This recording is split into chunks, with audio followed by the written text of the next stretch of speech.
Carl, I don't think there's anybody on this planet that has better credentials to answer this next question than you do. Do you think that there's life anywhere else in the universe? Well, think is a strong word. If you look at how many other worlds there are, how many stars in the Milky Way galaxy, how likely it is that most of them most of them have planets, how many other galaxies there are, it seems the height of human arrogance to imagine that this planet is the only inhabited world. But at the same time, we don't know of life elsewhere yet. We're just at the very earliest stages of exploration, and we've not found life anywhere else. We've sent spacecraft, as I said before, to a wonderful, exquisite array of other worlds. We've learned an enormous amount from them. We find on some of them the chemicals necessary for the origin of life, the stirrings, the intimations of life, but no sign of life. We've also used big radio telescopes to see if anybody is sending us a radio message, and both of those efforts have not yet succeeded, so we haven't found life elsewhere. I would think a universe in which we are the only living things is much more incredible than a universe just burgeoning, overflowing with life. But we can't be sure. It's an experimental question. It has to be addressed experimentally. And that's one of the reasons that I'm such an advocate for sending spacecraft to other worlds and for using large radio telescopes to listen for signals. Are we continuing to listen to those signals and monitoring more frequencies all the time Yeah. The interesting thing about it is how cheap it is. At the present time, by far most sophisticated radio search program, SETI, it's called Search for Extraterrestrial Intelligence, program on the planet, is being sponsored and paid for by a private membership organization from members' contributions. It's called the Planetary Society. It's a Pasadena, California organization. I happen to be the president of it. But it's so cheap that we're able to do this 8 million channel search, 8 million separate frequency stations, if you like, scanning the northern skies to see if anything's coming our way. Nothing's coming our way yet. This issue seems to me to be a very fundamental question because we are parochial, we're provincial, we're stuck on one planet, we know only one kind of life, and so we don't know what else is possible.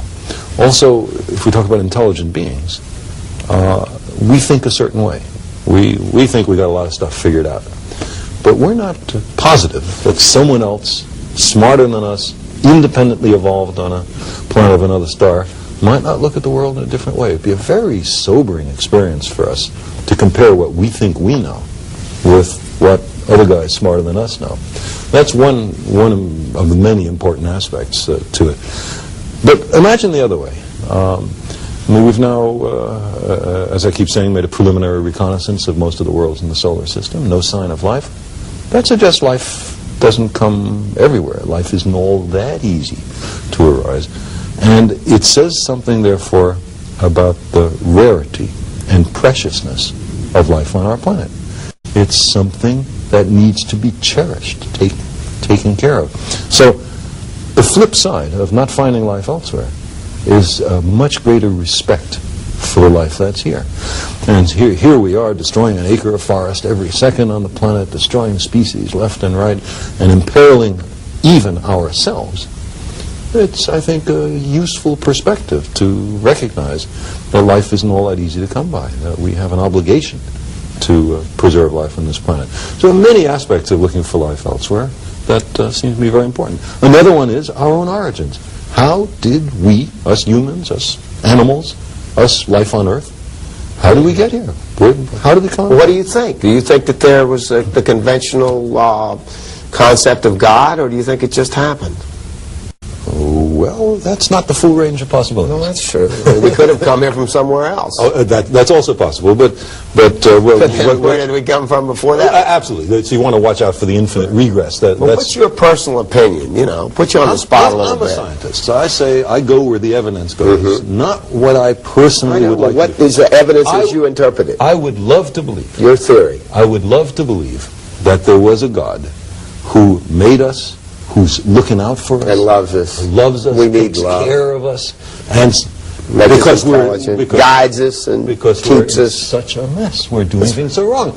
Then we would be relieved of the responsibility of taking care of ourselves. The voice would come from up above and say, "Don't pollute the atmosphere. Stop the chlorofluorocarbons." Right. That's right. But that does not seem to be the case. We have to solve our own problems. We have to solve our own problems. Now, on the question of the origin of life, there's been some very interesting progress made. On the early Earth, there are two different ways in which the stuff of life, the molecules that lead to life, are made.